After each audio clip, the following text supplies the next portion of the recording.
Vous écoutez Le Monde de la philosophie de Rémi Soulier, diffusé en direct sur Radio Courtoisie lundi 27 juin 2022 de 10h30 à 11h30 et réalisé par Jocelyn. N'oubliez pas que Radio Courtoisie est une radio culturelle associative.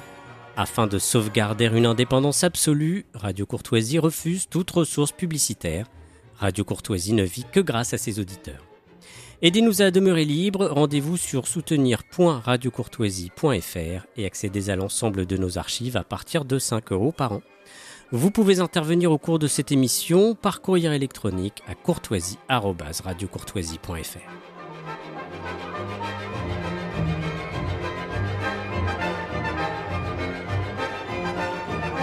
Bienvenue dans le monde de la philosophie, bienvenue à vous Pierre-Yves Rougeron. Vous êtes évidemment bien connu des auditeurs de Radio Courtoisie, mais l'exercice liminaire veut toujours une présentation, donc je vais vous présenter, mais de manière très brève, en rappelant simplement que vous êtes essayiste. Vous avez publié, je crois que c'était en 2013, un essai important, Enquête sur la loi du 3 janvier 1973, et c'est important parce que cette date-là l'est également, bien sûr, et qu'elle a signé, en quelque sorte, l'abdication de la souveraineté française et sa, si j'ose dire, sa translation vers la banque privée, situation autour de la dette, bien entendu, et de la monnaie, dont nous subissons encore les conséquences et de bien d'autres phénomènes également, mais là nous avions un point évidemment essentiel. Je rappelle également que vous êtes le président du Cercle Aristote, dont les travaux sont remarquables, et qui se réunit tous les lundis soirs. Tous les lundis soirs, oui. Là, ce soir, c'est notre ami, le philosophe et théologien Bernard Bourdin, qui vient sur son ouvrage « La Nation, une ressource d'avenir », où il va parler de comment un ouvrage qu'il avait écrit à 4 mains avec Philippe Diribarne, sur comment le fait national va devoir penser les plaies de l'ère post-nationale, qu'a laissé des plaies psychiques ouvertes sur les populations et qui va être l'un des grands combats de notre temps, c'est-à-dire d'essayer, c'était la phrase de Bernanos, refaire des hommes libres. Ouais. Ça va être extrêmement, très intéressant. Bernard Bourdin qui a écrit quand même un ouvrage avec Jacques Sapir, donc ça prouve quand même un homme d'un très haut niveau, sa thèse sur le théologico-politique. Exactement. Là, il vient sur l'idée nationale, et donc nous on se réunit tous les lundis, donc dans le quartier de l'Opéra, donc au 10 rue Croix des Petits Champs, qui est une adresse qui est un peu connue. Qui est une très bonne adresse. Qui est une très bonne adresse, un peu connue des auditeurs de Radio Courtoisie. Ouais. Et Bernard Bourdin, d'ailleurs, est aussi un des grands dans sa réflexion théologico-politique, et c'est un de ceux qui, dans le domaine de la philosophie, a beaucoup réfléchi sur la question des médiations, qui est un point très important. Je crois qu'il a publié aussi plusieurs ouvrages aux éditions du CERF, en particulier. Tout à fait. C'est ça. Déjà sa thèse remarquable sur le théologico-politique. Absolument. Et aujourd'hui, Pierre-Yves Rougeron, ce n'est pas tant l'essayiste que je vais recevoir, mais l'éditeur, puisque vous êtes également le dirigeant des éditions Perspectives Libres et de la revue également du même nom, Perspectives Libres. Et vous avez eu l'audace, le courage de publier un ouvrage évidemment d'un très grand intérêt, pour plusieurs raisons, et on aura l'occasion de les donner, bien entendu. Ouvrage d'un philosophe, Manuel de Dieguez, qui s'intitule « Mémorial de la philosophie ». Alors le sous-titre est très important, Sous le regard de Don Quichotte et de Sancho Panza. C'est, je crois, peut-être la trame, la clé qui nous permet d'ouvrir ces volumes. 4 volumes, disais-je, donc 3 qui sont à proprement parler consacré à l'histoire de la philosophie, de Platon à Sartre. Tout à fait. Et un 4e volume qui est plus directement personnel, plus synthétique, où Manuel de Dieguez synthétise son regard sur l'histoire de la philosophie d'une manière générale, la façon dont il envisage, lui, la philosophie. Et il le fait d'une manière donc extrêmement singulière, ce qui fait le prix de ces 4 volumes, donc publiés aux éditions Perspectives Libres. Je précise d'emblée que l'écriture de Manuel de Dieguez est d'une très grande accessibilité, d'une très grande simplicité. Je veux dire par là qu'il n'y a pas de jargon. Ce n'est pas un livre pour technicien de la philosophie, ce n'est pas un livre pour universitaire au sens le plus classique ou le plus académique du terme, c'est un livre que n'importe quel lecteur, comme on dit, cultivé, mais qui s'intéresse simplement à l'histoire de la philosophie, il peut accéder à ces 4 volumes d'une manière tout à fait immédiate. Ce qui est à souligner, c'est que moi, quand j'ai lu Manuel de Dieguez, c'est qu'il m'a toujours semblé dans la lignée française de la philosophie littéraire, un peu Exactement. comme Bergson. Ouais. C'est-à-dire que c'est vraiment de l'écriture travaillée, c'est un écrivain, Oui. profondément. Mhm. Et d'ailleurs, il est connu sur ses ouvrages d'imaginaire littéraire. Ouais. Le spécialiste de Cervantes, spécialiste de Chateaubriand. Parce que pour Dieguez, la philosophie et la littérature, quand on les met à un certain niveau, ne font qu'une. Absolument. Et les grands écrivains sont des philosophes. Toute personne qui a lu Balzac, par exemple, peut en être intimement convaincue. Et ce qui est ça fait partie de la beauté du personnage. C'est-à-dire que, par exemple, il y a un bon tiers des auteurs traités sont des écrivains. Mhm. Et pour lui, c'est une seule et même chose. Et c'est pour ça que son ouvrage est assez accessible, ce qui le rendait... Ça fait partie des singularités dans une époque qui est très marquée. Ça se voit, par exemple, dans tout le legs post-heideggerien, par une philosophie très spécialisée, très jargonnante, très science à part, que la tradition française n'a pas toujours eue. Et qui aujourd'hui est regardée, toute cette tradition-là est regardée en chien de faïence par l'université, mais elle a éloigné la philosophie du grand public cultivé. Et évidemment, alors on va cerner de manière plus précise évidemment ce lien avec la littérature, mais comme vous parliez, Pierre-Yves Rougeron, de cette manière française de philosopher, on ne peut penser par exemple qu'à Montaigne et Pascal. Tout à fait. Nous avons là deux philosophes, deux écrivains en même temps, qui ont écrit des œuvres littéraires évidemment de très grande qualité, de très haut niveau, et en même temps nous avons des penseurs. Donc et puis Bergson évidemment, qui était lui également un écrivain bien sûr. Alors avant d'aborder la pensée de Manuel de Dieguez, je vous avoue, avant que vous ne me parliez de lui, je n'avais pas croisé son nom, je n'avais pas eu l'occasion de croiser son nom, donc c'est d'autant plus méritoire aux éditions Perspectives Libres de le remettre en valeur, de le mettre en évidence. Donc qui était Manuel de Dieguez, Pierre-Yves Rougeron ? Manuel de Dieguez, c'est vraiment une vie singulière dans notre siècle. Alors, comme il est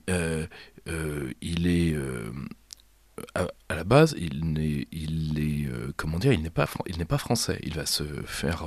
Alors, il gardera une partie de sa nationalité suisse. Il est également latino-américain, ce que son nom indique. Oui. Et moi, il y a plusieurs choses qui vont m'attirer vers lui. C'est que c'est un homme qui a vécu. Quand on dit certains hommes ne doivent pas avoir raison trop tôt, lui, il l'a vécu 4 fois dans sa vie. C'est pour un homme qui a énormément écrit, qui a écrit en grande maison, qui a fait des œuvres. Je vais vous donne un exemple. Moi, je suis extrêmement marqué par l'admiration que je porte à quelqu'un comme Régis Debray. Régis Debray, Pour l'amour de l'art, qui est sa biographie en 3 volumes, son autobiographie en 3 volumes. Alors, Pour l'amour de l'art, elle doit être le tome 3. Il y a tout un passage sur Manuel de Dieguez. Il dira encore à une date récente, Manuel de Dieguez est un des hommes qui m'a le plus marqué. Quand on marque quelqu'un comme Régis Debray, c'est qu'on mérite quand même d'être regardé à 2 fois. Et il va vivre des actes de singularité intellectuelle absolument formidables pour un homme seul, pour un homme qui n'a jamais eu de raison mondain, toujours détesté ça, qui n'a eu qu'une très légère, dans le temps, mais profonde dans son aspect protection, qui était celle d'Albert Camus, oui. Qui ne durera pas longtemps à cause de la vie et conduite de Camus suite à l'accident de voiture qui lui sera fatal. Imaginez ce tout jeune homme, il a une 20aine d'années. Il écrit en 1948 « La barbarie commence seulement », qui est un plaidoyer philosophique anti-stalinien. Imaginez en 1948 ce que ça coûte. Ça peut coûter une carrière, tout simplement. Ça peut coûter une carrière, très facilement. Par contre, en 1957, il écrit « Dieu est-il américain ?» qui est un ouvrage qui est, dans les jours que nous vivons actuellement, qui est disons, extraordinaire de préscience, parce qu'il fait des Européens, des Américains colonisés intellectuellement. Bah oui. Et ça se voit qu'aujourd'hui, dès qu'il y a un problème aux États-Unis, on change la Constitution en France, il n'y a pas de problème. Et 1957, à l'époque, je le rappelle, quand on fait des coupes de cheveux pour les petits garçons, on leur fait des coupes à l'américaine. Tout le monde veut avoir son brin d'américanité. Et vous imaginez, vous êtes mis les staliniens à dos, vous mettez la gauche américaine à dos et tout ce qui est atlantiste en France, ce qui, à la fin de la 4ème République, fait du monde. En 1991, il a écrit un ouvrage que je trouve, qui est pour moi un de ses plus beaux ouvrages, qui est Essai sur l'universalité de la France, qui est un véritable manifeste souverainiste en 1991, c'est-à-dire là où nous sommes à l'acmé de la francophobie d'État, de la francophobie médiatique, de l'européisme échevelé, on est aux portes de Maastricht. Donc, vous imaginez, et à la fin, ce sera une des dernières plaies de son grand âge, parce qu'il va se retirer pour écrire justement le mémorial et d'autres œuvres, dont une que nous allons publier à la rentrée, qui est son Pensée l'imaginaire. Le mémorial et le Pensée l'imaginaire sont ces 2 grandes œuvres testament, on y reviendra, où il est lynché parce que il a refusé de valider les restrictions à la liberté d'expression. Particulièrement, on l'avait interrogé, puisqu'à l'époque, les chevènementistes l'interrogeaient à intervalles réguliers depuis sa retraite. Il avait refusé de valider vous vous rappelez des délires de M. Valls, qui, voyant des ennemis de la République partout, voulait enfermer tout le monde, et ce qui lui avait valu, même par les siens, d'avoir été isolé. Et il n'a eu... déjà qu'on voit une vie comme ça, c'est... Moi j'aime la singularité intellectuelle quand même. Courage d'un homme seul, d'un esprit libre évidemment, mais qui n'a jamais été donc membre d'une coterie. Alors, il aimait les rencontres avec les philosophes, par exemple, et il le doit entre autres à quelqu'un à qui je dois rendre un hommage appuyé ici, qui est Aline, sa délicieuse épouse, avec laquelle nous faisons ce travail, qui l'a épaulé, parce qu'à la fin il a été très diminué physiquement par la maladie, et tout homme de bien mériterait d'être aimé comme cet homme a été aimé. Mais il aimait les rencontres personnelles. Par exemple, il a appris l'allemand pour pouvoir rencontrer Heidegger. Il a été rencontrer Heidegger. Il faisait encore des pages de grec et de latin tous les matins pour maintenir la dynamique intellectuelle, parce autant son corps était meurtri, mais son esprit était toujours neuf. Or, mais la mondanité l'a jamais intéressé. Il a vécu dans un coin reculé du Perchornay, c'est pour ça d'ailleurs que j'ai pu le connaître, parce que je viens exactement du même coin, dans des petits villages, etc. C'est vraiment pas le genre. On est très loin du philosophe parisien germano-pratin, et d'ailleurs c'était pas le genre d'homme à chercher une protection. C'est un homme qui écrivait ce qu'il avait à écrire, qui a pu entrer en conflit violent, que ce soit avec ses éditeurs ou avec certains organes de presse, mais par exemple, à une époque, la mairie de Paris, chiracienne encore à l'époque, avait fait émettre une médaille à son effigie. Preuve que c'était un homme dont la pensée était reconnue, mais qui était un peu à l'image d'un Pierre Legendre aujourd'hui, qui était un homme en parfaite singularité, c'est-à-dire, si vous voulez, comme disait Brassens, les braves gens n'aiment pas suivre une autre route qu'eux. Et c'était... Et moi, à la fois la solitude de cet intellectuel m'a plu, les combats qui ont été les siens, et surtout, ça je le dis, la France se permet malheureusement d'effacer des grands intellectuels, d'effacer des grands penseurs. Nous, on a une manie de l'effaceur à intervalles réguliers. Ça s'est vu avec l'œuvre de Julien Freud, avec l'œuvre de beaucoup de gens. C'est-à-dire que, et je voulais pas... Et c'est pour ça que j'ai pris le pari, qui est un pari risqué, si vous voulez, de rééditer une œuvre en 4 volumes d'un auteur que personne ne connaît. Pour un éditeur, c'est un pari risqué, je l'entends. Mais ce qui à titre personnel, ce dont je suis particulièrement fier, c'est que nous ayons sauvé ce que je pense être une grande œuvre du passé, parce qu'il fait partie de ces penseurs de l'imaginaire qui vont être, je pense, d'un très grand secours et d'une très grande actualité. Car le thème de Diegues, c'est ça. Oui. C'est le rêve et l'imaginaire. Voilà. On va revenir d'ailleurs sur cette question centrale de l'imaginaire, de la fiction. Et alors, essayons d'entrer un peu dans ce mémorial de la philosophie d'une manière d'abord un peu générale. Comme vous le disiez, la littérature est très présente. Des chapitres essentiels sont consacrés à Rabelais, à Kafka. La théologie, la religion est également importante. Un chapitre essentiel consacré à Luther, un chapitre consacré à Ignace de Loyola. Tout ceci, donc, comme on l'a dit, entre Platon et Sartre. Donc il y a cette volonté de penser à partir de la philosophie, de la littérature et même de la théologie. Alors en quoi, ou de la religion, alors quelle est la trame, quel est le fil de trame qui relie ces trois domaines dans l'esprit de Manuel de Dieguez? Dieguez est un penseur de l'imaginaire. Pour lui, les grandes constructions humaines se font entre iconoclaste et iconodule. C'est un penseur du rêve, profondément. Or, je le dirais, il y a un cousinage évident. Alors avec Régis Debray, c'est certain qu'il y a eu même un échange assez profond entre les deux hommes. Mais pour vous, mon cher Rémi, il y a un parallèle avec Gilbert Durand. Exactement. Donc ce qu'il faut bien avoir en tête, c'est que dans l'œuvre de Manuel de Dieguez, vous avez toute une partie sur l'imaginaire de la science, c'est le mythe rationnel en Occident, c'est la caverne.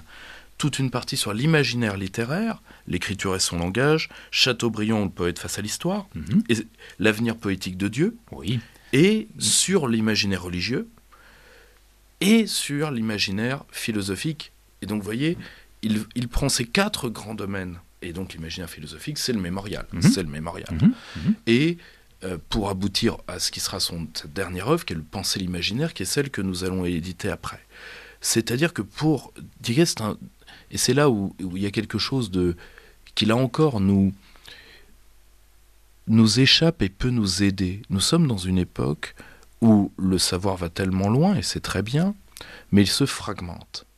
Et donc aujourd'hui, nous avons ce que Emmanuel Todd appelle avec une certaine brutalité les crétins diplômés, c'est-à-dire des gens qui sont surspécialistes de point-virgule. Dieguez est un penseur de la totalité. Or, je ne dis pas que la totalité n'a pas des défauts. Je dis que ça fait du bien dans une époque où plus personne ne fait de lien avec quoi que ce soit. Or, pour Dieguez, tout ce qui est la trame c'est un passionné par le cerveau et par l'esprit humain. Ça, on va en parler aussi, y compris d'ailleurs sur le versant, pourrait-on dire, neurobiologique. Enfin, il y a alors c'est pour ça que, bon, certes, on peut le lire à partir enfin, en tout cas, on peut l'associer à Gilbert Durand, par exemple. Sa réflexion se focalise sur la question de l'imaginaire, mais c'est un imaginaire qui est un imaginaire pur, si j'ose dire. C'est-à-dire qu'il ne débouche pas sur une métaphysique, au contraire. C'est-à-dire l'imaginaire est une forme de fiction, d'où aussi le fait que Don Quichotte et Sancho Panza traversent son mémorial de la philosophie. Il y a quelque chose du moulin à vent dans l'idéal et dans la raison. C'est la phrase de Kafka. Don Quichotte est un rêve de Sancho Panza. Et ce qu'il faut bien avoir, c'est que la mécanique de l'esprit vue par Manuel de Dieguez, c'est que l'homme crée ses dieux, littéraires, scientifiques et autres, l'homme crée ses dieux et les détruit. Et c'est ce qui fait, il a une phrase qui est très belle là-dedans, nous les évadés de la zoologie. Et c'est ça qui fait notre évasion de la zoologie. C'est-à-dire que nous créons des dieux, nous les détruisons. Aujourd'hui d'ailleurs, et c'est là où il y a une réflexion diégésienne à avoir sur notre temps, c'est qu'aujourd'hui nous n'avons à la fois plus... Nous avons une panne d'imaginaire, ça elle est très nette, alors particulièrement pour les Européens qui eux sont la panne au carré, mais le monde entier, prisonnier d'une modernité, finalement on n'invente plus rien, enfin on pense plus rien, ou d'ailleurs... Oui, on croit que l'innovation est une invention, alors pas du tout, on a tout, la seule invention que conçoit le moderne, c'est l'innovation technologique. Voilà, or on a des imaginaires sclérosés, mais surtout... Et c'est là où la réflexion de Manuel est, à mon avis, la plus à creuser. Pour la première fois, parce que je ne vois pas de parallèle historique, nous n'avons pas la force, nous n'avons plus la force d'abattre ceux qui ont été nos icônes. Ça se voit, tout le débat sur le progrès, par exemple, tous ces trucs-là, on n'a plus la force. Et ça, il y a un épuisement de l'imaginaire. Et ça, c'est beaucoup plus dangereux, à mon avis, sur le long terme. Or, pour Dieguez, il a d'ailleurs écrit un ouvrage qui s'appelle De l'idolâtrie, c'est pas pour rien. Pour Dieguez, il faut révérer cette facilité du cerveau à créer des idoles et à les détruire. Et c'est quoi un grand philosophe ? C'est quelqu'un qui a pu façonner à travers les concepts, des idoles, d'un certain côté, puisque finalement, à un haut degré de l'esprit, la littérature, la théologie, la philosophie et la science, pourquoi sommes-nous devenus incapables de penser comme le faisaient les Grecs ? Les Grecs pensaient en unité. Nous ne le faisons plus, et d'ailleurs on s'enorgueillit de ne plus le faire, et je ne dis pas qu'il faut tout le temps le faire, je dis que de temps en temps, ça nous permettrait de prendre une hauteur, parce qu'on peut être en désaccord, il y a des parties sur les considérations de Manuel sur certains auteurs, je pense moi je suis en relatif désaccord avec sa partie sur Luther, parce que j'ai une vision moins sympathique de Luther, je le dis assez sincère, comme historien des idées, j'ai une vision plus distante de Luther, mais on peut être en désaccord sur les visions, mais au moins la vision existe. C'est un penseur de hauteur, Manuel Dieguez. Et je pense que ce mémorial, vous l'avez très bien dit, cher Rémi, c'est vraiment pour l'honnête homme cultivé qui veut essayer de réunir les frères séparés de l'esprit, si vous voulez. La littérature, la science, la pensée. Ça fait partie, là encore, de cette pensée très pascalienne, très française, où on arrivait à encore penser l'unité. C'est un des plaisirs de la pensée à la française, qui est encore présente chez des gens comme Régis Debray ou comme Pierre Legendre. Pierre Legendre qui est grand juriste, mais qui est psychanalyste aussi, ce qu'on oublie. Or, ce qui particulièrement dans le mémorial, outre les bonheurs d'écriture, c'est justement cette tendance à comprendre la mécanique de l'esprit. Et c'est ça qui m'a plu et qui a encore porté plus loin dans le penser l'imaginaire, mais qui lui est plus doctrinal. Et d'ailleurs, il sera très intéressant de le lire quand on connaît le mémorial de la philosophie, de prendre connaissance de ce texte-là, parce qu'on imagine bien qu'il sera lui-même une synthèse, en quelque sorte, de la synthèse. Et ce qu'il faut souligner également, ce qui est très beau chez Manuel de Dieguez, c'est que, outre sa simplicité d'écriture, au bon sens du terme, sa transparence, là encore au sens français, au sens de Rivarol, de l'universalité de la langue française, etc., c'est que ce n'est jamais un homme qui simplifie les pensées. C'est-à-dire qu'à aucun moment, il ne sombre dans la caricature. La synthèse qu'il propose, avec cette synthèse ordonnée donc, autour de la question de l'imaginaire et du fictif, repose sur des lectures de chacun des philosophes qui est une lecture érudite. Érudite au sens, disons, savante. Oui, tout à fait. Au sens où, donc, cette conciliation du caractère savant de la lecture et de la simplicité stylistique, de la transparence stylistique, est elle-même hautement notable. Et qui vient d'un... Moi, j'ai eu le privilège d'aller de voir ses archives, d'aller dans son bureau, grâce à Aline, toujours. Je vais vous donner un exemple. Il était passionné par Erasme. Bon. Alors, toutes les œuvres d'Erasme qui sont présentes dans sa bibliothèque et qui étaient ses instruments de travail sont toutes en latin.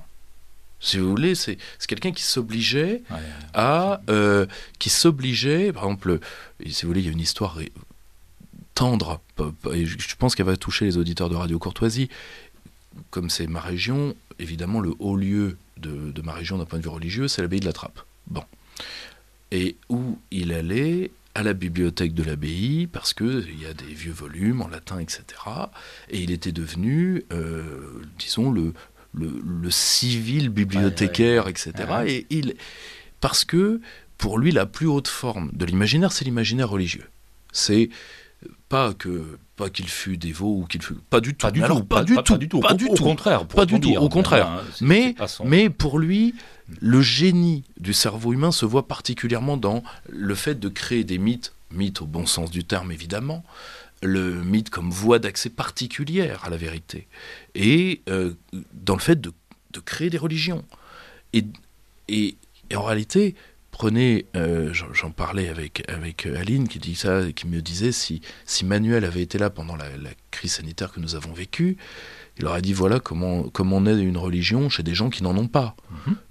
Et parce que si nous n'arrivons pas, et là aussi c'est une réflexion dans laquelle il y avait un accord entre Manuel de Dieguez et Régis Debray, si nous n'arrivons pas à rendre à la pensée religieuse sa légitimité à être pensée, eh bien Dieu va tout envahir. Et d'ailleurs, aujourd'hui nous avons des dévots sans religion, c'est-à-dire des gens qui ont tous les traits de caractère du fanatique religieux, mais qui croient en rien, et qui sont des gens dangereux. Oui. Et ce qui est très drôle, c'est que pour lui, il faut, comme c'est la plus haute marque de l'imaginaire, il faut penser justement ces questions-là. Ce qui est drôle d'ailleurs pour un homme qui par ailleurs fait des écrits assez scientistes. Mais pour lui, il faut rendre à cet imaginaire-là sa légitimité. Et tant que l'Occident ne l'aura pas fait, il vivra un inconscient religieux sans pouvoir le nommer. Et donc il sera condamné, cet Occident, à créer aussi, si j'ose dire, de fausses religions, c'est-à-dire un imaginaire qui ne se reconnaît pas comme tel. Exactement ça. Et on le voit très bien avec la religion covidiste, et on le voit très bien avec cette forme de religion scientiste, où pour le coup, les véritables savants, utilisons la distinction entre les scientistes et les savants, qui ont une part d'empirisme, qui ont une part de... Bon, la médecine est un art, ça n'est pas une science de scientiste, c'est un art.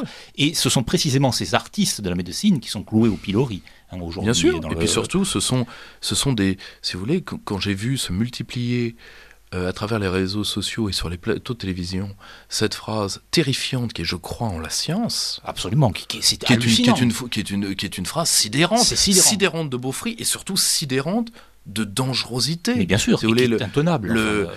Alors que le savant commence chaque chose qu'il enseigne à ses disciples par « ce que je vais vous dire est vrai à cet instant, bien sûr, ne le sera peut-être plus demain, et vous devez accepter cette contingence. Justement parce que ce n'est pas de la dogmatique. Bien sûr, ce n'est pas de la religion. Et or, aujourd'hui, justement parce que nous avons... Avant, on avait tout un imaginaire religieux qui n'était pas clos, mais qui avait surtout des porosités avec l'imaginaire littéraire. Ça se voit évidemment chez Claudel, chez tous ces gens-là. Bon. Chez Bossuet, etc. Et on se servait de ces porosités pour justement aller au-devant du savoir. Comme on a décrété que la religion à la fois était une pure sphère privée, et deuxièmement que la religion n'apportait pas de savoir. Je le vois de plus en plus chez des gens qui se disent des intellectuels et qui disent par exemple, il y a eu sur à quoi sert de lire la Bible, à quoi sert de lire ça, je sais, oui, mais si on lit pas la Bible, on comprend pas Pascal. Oui, mais à quoi ça sert de comprendre Pascal? Oui, bon, alors à quoi ça sert de comprendre quoi que ce soit? Finalement, on va terminer comme ça. Et le problème, c'est que comme nous avons refusé de maintenir ce secteur du savoir, eh bien, sa dissolution fait qu'il a tout en veille et qu'on ne se rend même plus compte des réflexes religieux de notre arrière-fond culturel. C'est pour ça que certaines personnes ne voient pas que, par exemple, sur les questions de multiculturalisme, etc., d'autres ne voient pas que le conditionnement des populations est un mal d'essence religieuse, c'est-à-dire que des gens cherchent des réponses pour l'au-delà, quelle que soit la définition qu'on donne à ce terme, et on ne leur donne que du contingent d'ici-bas. Et résultat, on fait des gens qui sont profondément mutilés spirituellement. On refuse d'ouvrir ces questions-là. Et alors que justement, une pensée de la totalité, comme celle de Manuel, ne leur apportera pas nécessairement de réponse. Mais leur dire, la force de l'imaginaire, ça va être de vous aider à poser la question. Et tant qu'on n'aura pas accepté que nous avons différents inconscients et différents imaginaires, nous resterons, prostrés dans l'espace-temps entre modernité et postmodernité. Et aujourd'hui, c'est cette période monstrueuse au sens gramscien du terme que nous sommes en train de vivre. Nous allons interrompre ce dialogue et vos propos passionnants, Pierre-Yves Rougeron, pour entendre une petite annonce concernant la vie de la radio. On se retrouve tout de suite. Chaque été, plus de 50% des donateurs de Radio Courtoisie cessent de financer nos programmes, mettant dangereusement notre existence en péril. N'abandonnez pas votre radio sur la route des vacances. Radio Courtoisie continue d'émettre en juillet et en août, mais nous avons besoin de vous pour passer le cap de l'été. Donnez à Radio Courtoisie. Faites un don en ligne sur soutenir.radiocourtoisie.fr ou envoyez votre chèque à Radio Courtoisie, 61 boulevard Murat, 75 016 Paris. Nous nous retrouvons dans le monde de la philosophie. Alors, après l'annonce que vous avez entendue, eh bien, je me permets également de rappeler combien il est important de soutenir la radio. Vous pouvez faire un don en ligne à l'adresse suivante, soutenir.radiocourtoisie en un seul mot.fr. Soutenir.radiocourtoisie en un seul mot.fr. Nous nous retrouvons donc avec Pierre-Yves Rougeron pour évoquer cette somme d'histoire de la philosophie et cette somme de pensée également, et d'une pensée personnelle, intitulée Mémorial de la philosophie, sous le regard de Don Quichotte et de Sancho Panza, œuvre de Manuel de Dieguez, publiée donc en 4 volumes, d'un accès tout à fait aisé, aux éditions Perspective Libre. Alors vous avez utilisé, Pierre-Yves Rougeron, le mot inconscient, notre inconscient. Il se trouve que Manuel de Dieguez est aussi bien sûr un lecteur de Freud. Et qu'il et ô combien, c'est un des auteurs qu'il traite le plus. Absolument. Alors comment envisage-t-il la psychanalyse? Comment comprend-il cet inconscient? Comment peut-on voit-il dans Freud le créateur, le fondateur d'un nouveau mythe, ou bien au contraire un démystificateur? Parce qu'il y a chez Manuel de Dieguez aussi cette pensée de derrière, comme dirait Pascal. Il y a la pensée du mythe et de l'imaginaire, mais il y a la pensée de la démystification aussi chez lui. Ah, mais il y a toujours le balancement. Et pour lui, Freud n'échappe pas à la règle. Le balancement chez Dieguez, c'est... alors, il ne le formule pas comme ça, mais moi, c'est la lecture que j'ai de lui. C'est iconoclaste, iconodule. Exactement, oui. C'est ce que vous avez dit au début. C'est-à-dire, il faut créer le mythe. Et d'ailleurs, mais le mythe, là encore... Regarde notre appauvrissement, notre mutilation. Regarde ce qu'on a fait au terme mythe. Va faire comprendre aujourd'hui que le terme mythe est quelque chose d'éminemment positif. Le problème, c'est que, et d'un côté, l'actualité de tous les jours a tendance plus à aller vers la mythomanie que vers la mythologie, et malheureusement, on a mutilé le terme mythe dans l'esprit des gens. Or, Freud est à la fois les deux. Évidemment, il y a un côté iconoclaste dans la psychanalyse, et particulièrement dans la première psychanalyse. Ça va d'ailleurs, ce qui est drôle d'ailleurs, ce que tu as remarqué, il est vraiment très freudien. C'est-à-dire que tout ce qui va suivre, Jung, Reich, etc., est très absent. Exact. Mais y compris Lacan, qui est pourtant un Freud au carré. Donc, il y a les guerriens aussi. Enfin, il y a les guerriens aussi, bien sûr. Or, le problème, c'est qu'il y a l'aspect évidemment iconoclaste, mais il y a l'aspect iconodule. Ouais. C'est-à-dire qu'à travers le mythe de la psychanalyse, on a refait une communion, on a refait une religion, on a refait une icône. Et d'ailleurs, qui à un moment ou à un autre, c'est la mécanique telle que Manuel de Dieguez la voit, qui à un moment devra tomber, mais attention, Manuel de Dieguez est tout sauf un penseur de la table rase. Tout sauf un penseur de la table rase. C'est-à-dire que pour lui ce n'est pas un nihiliste. C'est pas un nihiliste, mais alors du tout. Il faut bien le préciser. C'est-à-dire que pour lui, évidemment, les formes se transforment. Faut pas oublier qu'il y a aussi tout un passage dans sa pensée sur Darwin. Ah oui, c'est aussi un point très très important. Donc, Darwin, bien sûr. C'est-à-dire que les formes se transforment, c'est-à-dire que on fait de nouvelles icônes à partir de la transmission. Et donc, on fera quelque chose à partir de Freud, mais on ira au-delà de Freud, parce que et ça rend Manuel de Dieguez très inactuel, c'est que Manuel de Dieguez a confiance en l'homme. Et aujourd'hui, la plupart de la pensée, il y a ceux que je qualifierais, c'est pas du tout un problème dans ma bouche, de pensée conservatrice. Moi, je suis un grand admirateur de Scruton, par exemple. C'est-à-dire que l'homme doit être sauvé de lui-même, mais sauvé. Et il y a ceux, là par contre j'ai une admiration qui est moins évidente. Je pense à toute l'école Harari, dont les rejetons sont Laurent Alexandre en France, etc. Oui, ce qui est terrifiant. C'est-à-dire de gens pour qui l'homme doit être effacé, parce que animal inadapté, à abattre, finalement à abattre. En dernière analyse, la robotisation revient à déshumaniser et à dédiviniser l'homme. Mais c'est un grand remplacement, comme dirait l'autre. Ouais, donc, alors que Dieguez est quelqu'un pour qui... c'est drôle d'ailleurs, parce qu'il y a aujourd'hui des gens qui ne peuvent pas connaître son œuvre, mais que je vois en neurologie, etc., sur le continent neurologique. Oui. C'est-à-dire, il ne faut pas changer le cerveau de l'homme, il faut déjà le connaître. Il y a une vraie confiance en l'homme qui transpire de la lecture, peut-être que ça vous est apparu, qui transpire de l'écriture de Manuel de Dieguez, qui la rend très inactuelle, parce qu'aujourd'hui, si vous voulez, la catégorie homme a été tellement mutilée, plus personne ne croit à rien, et plus personne ne croit en l'homme. Or, vu ce qui est en face de l'homme, si on ne croit pas en lui, c'est fini. Or, c'est un suicide, oui. C'est profondément, il y a un côté suicidaire. Or,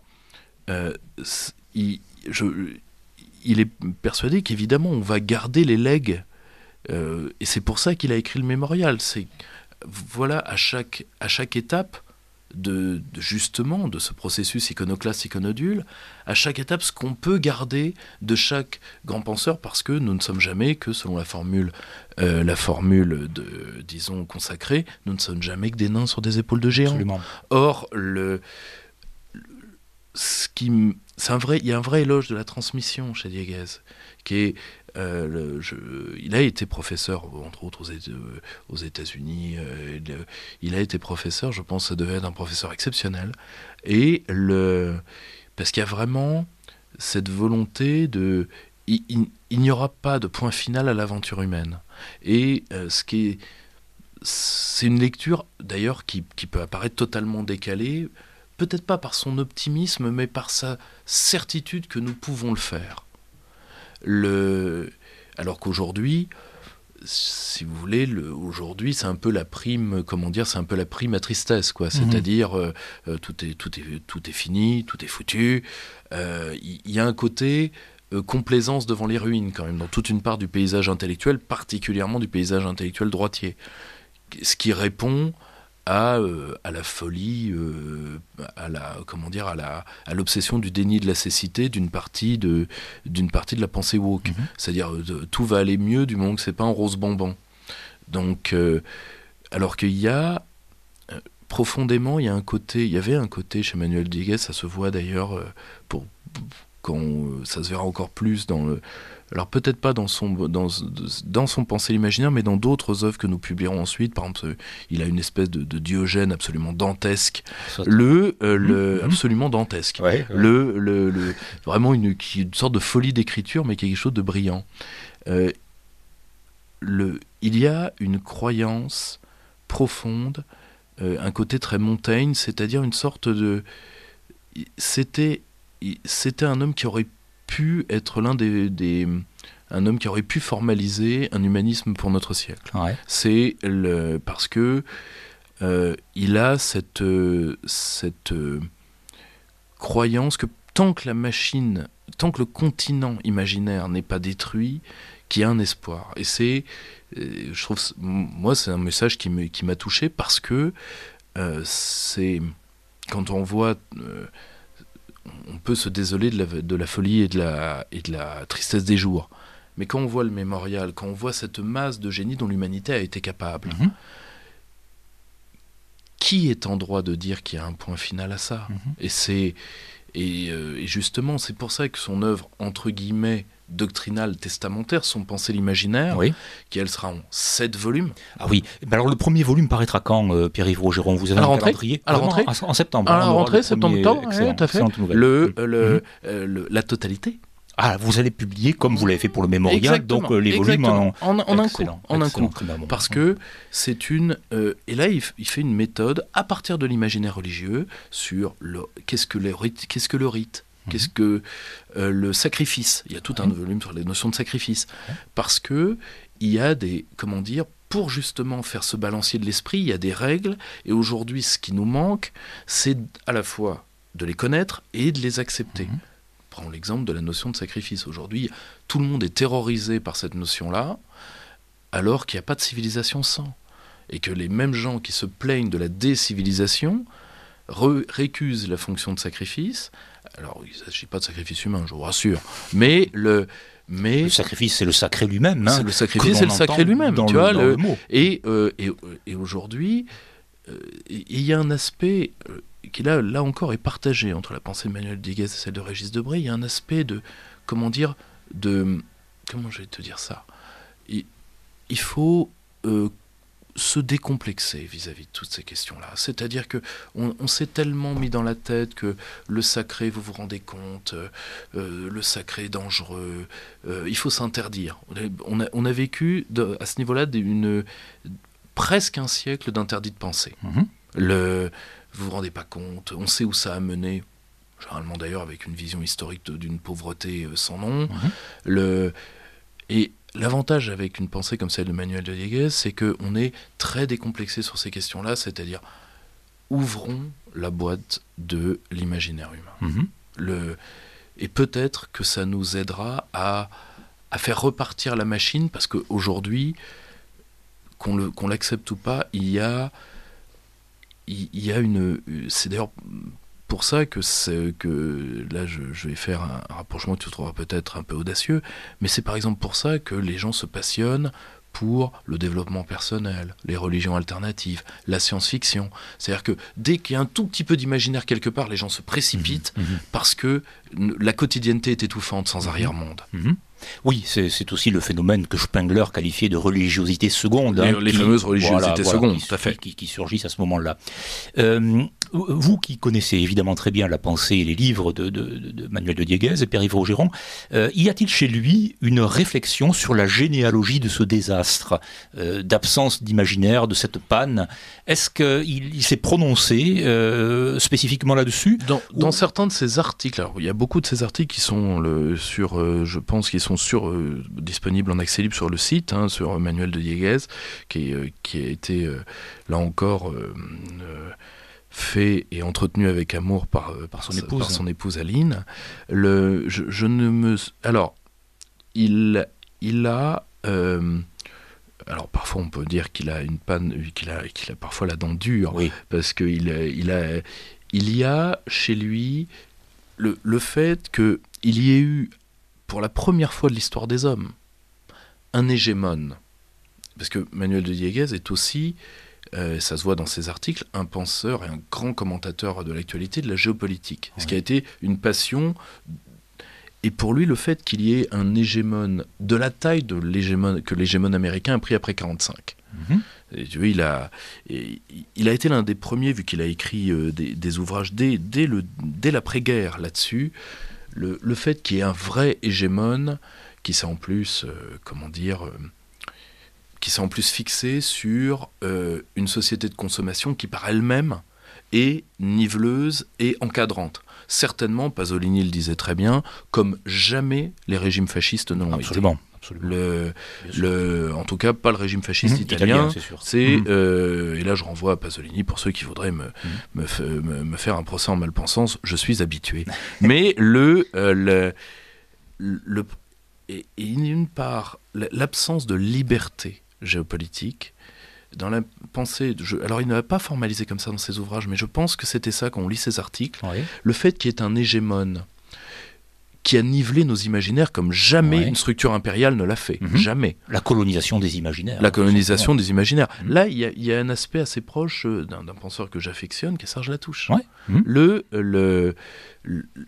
Et le fait que une puissance, qui est en plus une puissance technicienne, parce que l'hégémone américain est l'hégémone le plus technicien de l'histoire des hommes. Très clairement. Bien plus que l'était, par exemple, l'hégémone britannique. Et finalement, la colonisation de l'imaginaire, la Grande-Bretagne, c'était pas son truc.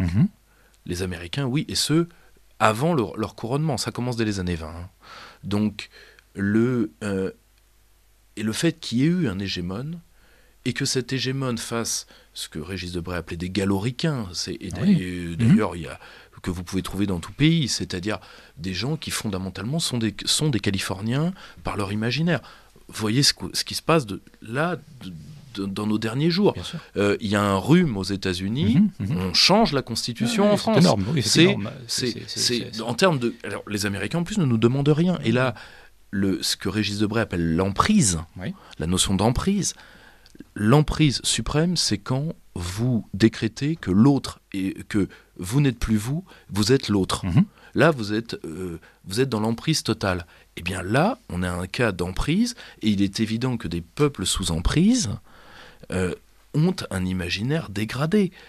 Qui n'est plus le leur, d'ailleurs. Qui n'est plus le leur. Alors, et le problème, c'est que petit à petit, nous voyons, ça se voit dans la création cinématographique, nous voyons revenir un vrai cinéma russe, revenir, ce qui est pour moi le meilleur cinéma actuel, qui est le cinéma sud-coréen, revenir un imaginaire chinois. Parce que leur phase de modernisation, il y a une différence à faire entre modernisation et occidentalisation, ça Huntington avait raison là-dessus, étant terminée, ils vont s'affirmer pas dans la modernité, mais dans leur modernité, ce qui va être différent. Bien sûr. Là où il y a un trou d'imaginaire colossal, c'est les Européens. Parce que finalement, tous les autres continents retournent à des parts d'imaginaire, parfois d'ailleurs folklorisées, réécrites, peu importe. Comme disait Maurice Thorez, ce sera le pain noir, mais ce sera notre pain. Donc ce qui compte, c'est, comme disait le général de Gaulle, c'est pas de trinquer avec un demi-verre, certes, mais c'est mon verre avec lequel je trinque. Or, il n'y a que il n'y a que les Européens qui, d'ailleurs, dès qu'ils sont mis sous pression, ça se voit là, sécrètent, ça, Christophe Réveillard, bien connu de cette radio, qui est un très grand monsieur, avait dit les Européens sont générateurs d'américanité aujourd'hui. C'est-à-dire qu'ils sont au dernier stade du dernier stade. Et leur absence d'imaginaire quelconque, je pense que dans l'œuvre de Manuel, elle est beaucoup liée à ça. Après... C'est un argument massu, hein, qui est irréfutable pour le coup.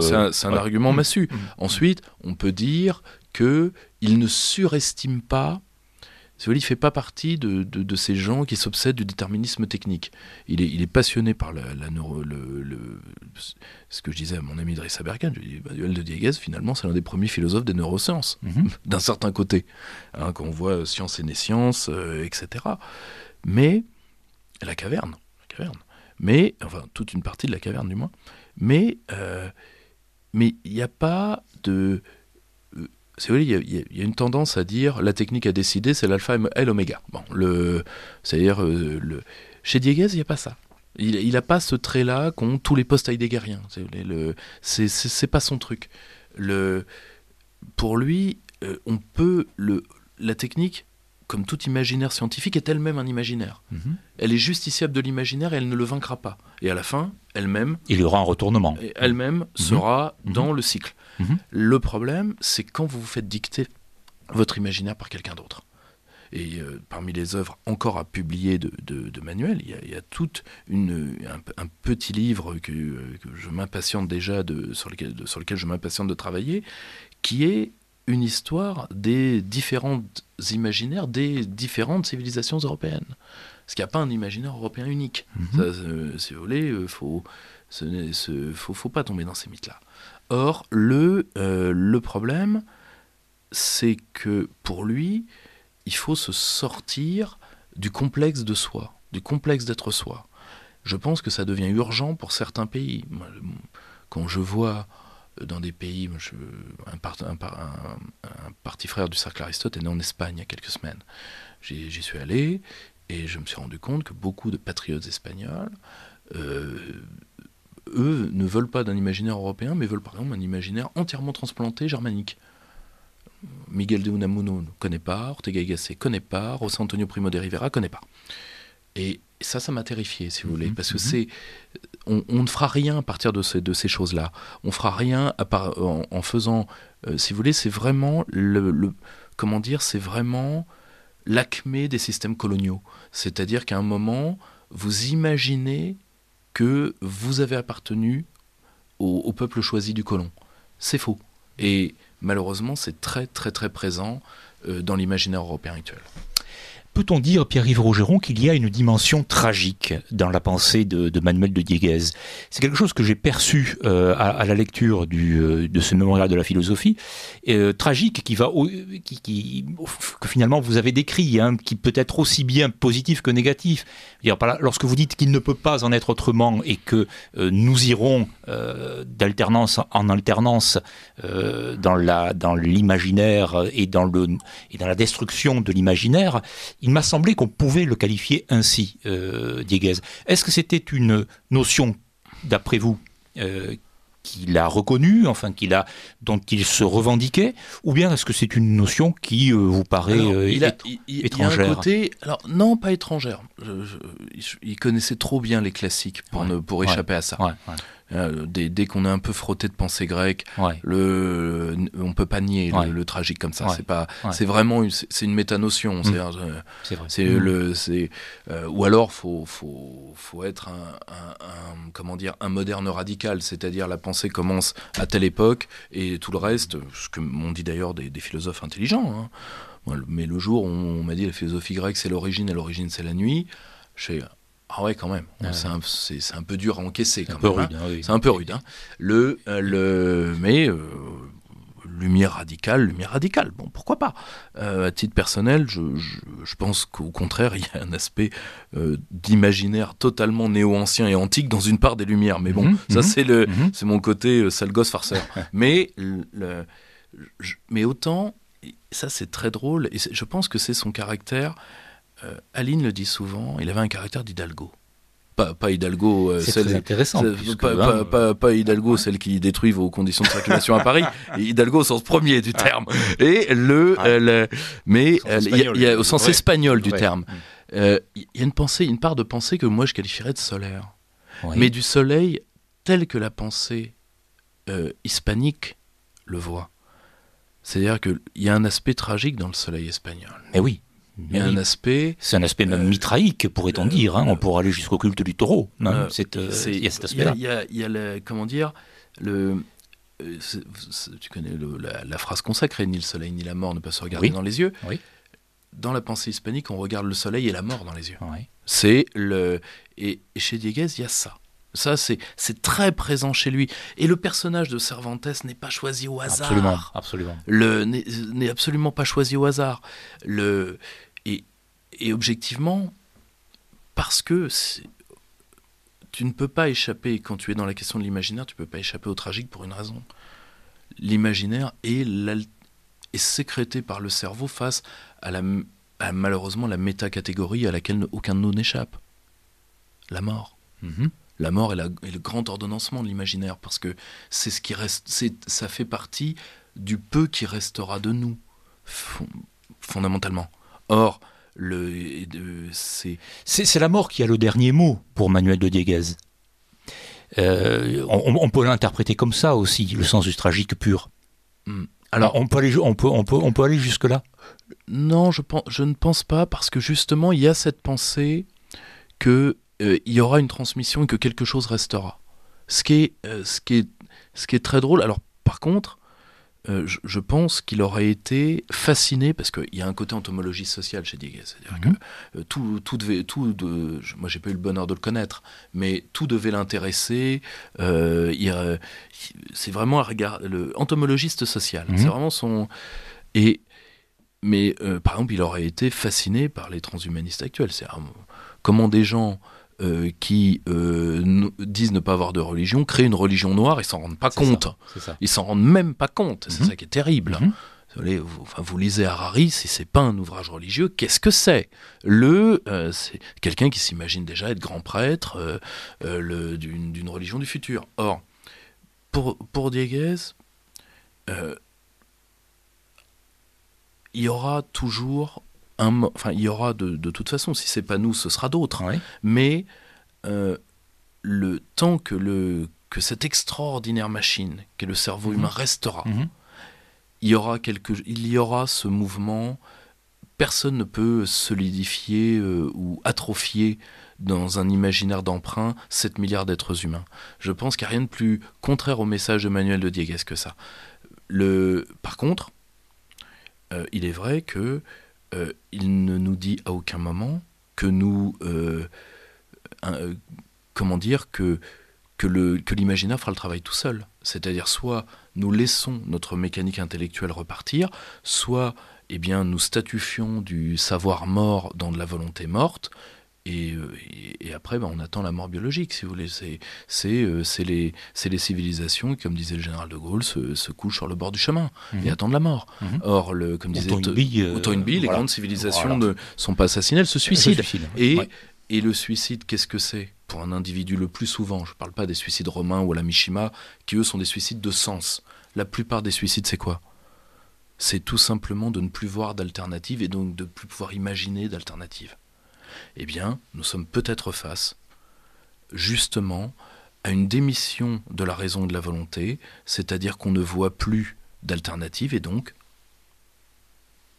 ce qui était des ferments de civilisation deviennent, si vous voulez, comme certains anticorps qui deviennent fous, se reconnaissent, s'attaquent au corps sain. Et peut-être que c'est cette maladie que Manuel de Dieguez a, je pense, vue dans ces dernières années, qui est peut-être la plus grande menace sur l'Occident aujourd'hui. Oui, c'est la maladie à la mort, hein, comme dirait l'autre. Et là, nous y sommes en un sens confrontés d'évidence, sur tous les plans. Alors, notre émission se termine. Pierre-Yves Rougeron, merci beaucoup de votre présence. J'espère que nous avons transmis votre passion pour Manuel de Dieguez. Je crois que nous l'avons fait. J'invite cher Rémi, merci à vous. J'invite donc les lecteurs et les auditeurs, enfin les auditeurs de Radio Courtoisie qui sont des lecteurs, ils le sont tous, à se procurer le mémorial de la philosophie de Manuel de Dieguez sous le regard de Don Quichotte et de Sancho Panza. C'est aux éditions Perspectives Libres en 4 volumes et de liberté précisément, fidèlement, compte tenu du titre de la maison d'édition et des titres de l'esprit de Manuel de Dieguez. De liberté, il n'est question que de cela, et en un certain sens, bien sûr, de résurrection et de retour de l'imagination, disons à la fois de l'idole et de l'icône. Merci beaucoup, Pierre-Yves Rougeron. Merci à vous.